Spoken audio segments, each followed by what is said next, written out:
The diner went silent the second she said it. Money isn't what makes you rich.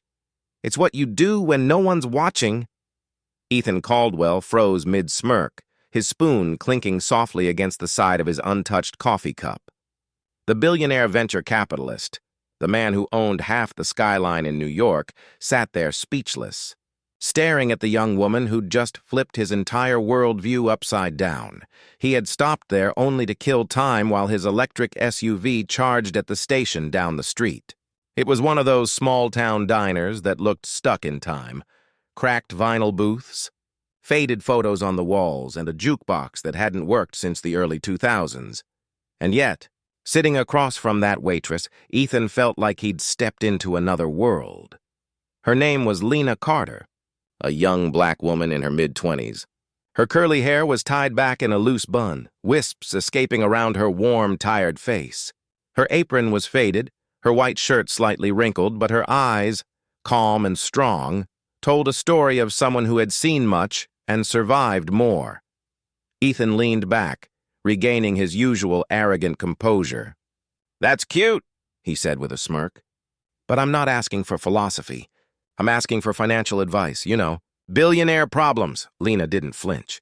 "You asked what I'd do with $1 billion, she said quietly. "And I told you.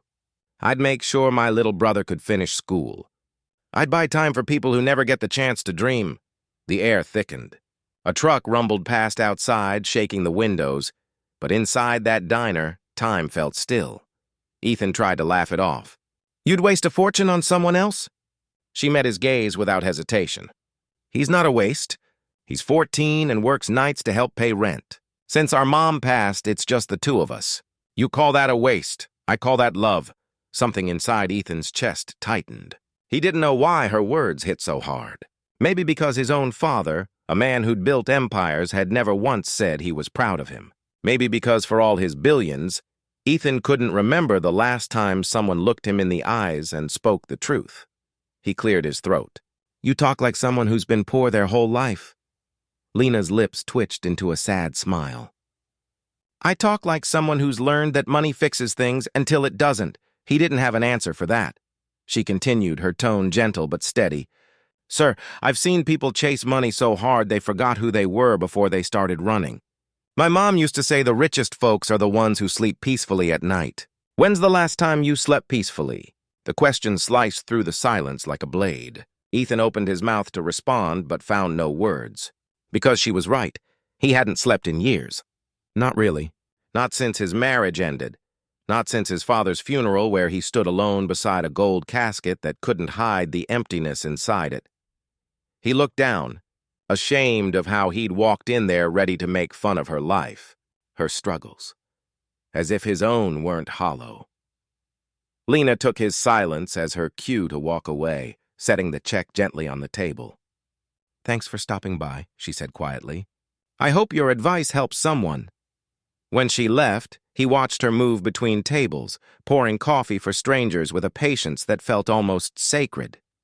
She smiled at an old man in the corner, laughed with a kid spilling soda, wiped counters that would never shine again, like someone finding grace in ordinary things. Ethan didn't realize he was staring until she caught his gaze and offered a faint smile, as if forgiving him for what he hadn't yet said. When he finally stood to leave, he slipped a check under his plate, not for the coffee, but for her. $10,000. He didn't even think twice. He didn't know why, but for the first time in years, it didn't feel like pity. It felt like gratitude. 2 weeks later, Lena's phone rang after her shift. The number was unknown. "Miss Carter?" a woman's voice said. "This is Caldwell Industries. Mr. Caldwell would like to meet you." Lena froze. "Mr. Caldwell? As in Ethan Caldwell?" "Yes, ma'am. He said you gave him the best financial advice he's ever gotten." When the black sedan pulled up outside the diner that evening, her co-workers thought it was a joke. But when she stepped into the glossy elevator of a Manhattan skyscraper, her heart pounded with disbelief. Ethan greeted her at the top floor, dressed sharply as ever. But something in him had changed. The cold arrogance in his eyes had softened. He gestured for her to sit.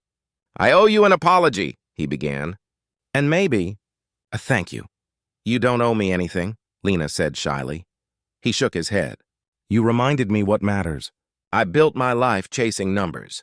You reminded me what wealth really means. He slid a folder across the table. Inside was a full scholarship for her brother. Every expense covered, from high school through college. And beneath it, a job offer, Director of Community Development at the Carter Foundation, a nonprofit he'd established 2 days after their conversation. Lena blinked, hands trembling. I don't understand. You inspired this, Ethan said quietly. You told me that real wealth is what you do when no one's watching. So, I started doing. Her voice broke. Why me? He smiled faintly. Because you were the only person who told me the truth. You didn't want anything from me, and that made me listen. Tears welled in Lena's eyes. My mom used to say if you plant kindness, it grows somewhere. I guess this is proof. He nodded, smiling softly. And I guess I finally learned that advice doesn't have to come from people in boardrooms. She laughed through her tears. Good, because I still can't afford those boardroom shoes. They both laughed, really laughed, and for a moment, the difference between billionaire and waitress didn't exist. When she stood to leave, Ethan said quietly, Lena, if I ever forget again what real wealth means, promise you'll remind me. She turned back, eyes glistening. Only if you promise to listen. He watched her step into the elevator, her reflection fading as the doors closed.